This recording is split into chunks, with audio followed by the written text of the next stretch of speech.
তুমি চাইলেই সব হতো। অল্প কিছু কথা, অল্প কিছু সময়, আর একটু আন্তরিকতা।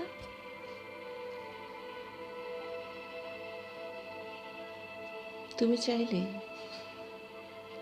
আমি থেকে যেতে পারতাম তোমারই গল্পে, তোমার প্রতিদিনে, তোমার ছোট ছোট ব্যস্ততায়। তুমি চাইলেই আমার যত সব অপেক্ষা একটুখানি গুরুত্ব পেত। তুমি চাইলে এই দূরত্বটা থাকতো না, থাকতো না অকারণ ভুল বোঝাবুঝি, থাকতো কেবল আমরা।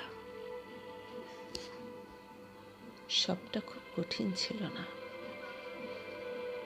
শুধু তুমি চাওনি বলেই সব কিছু অসম্পূর্ণ থেকে গেল।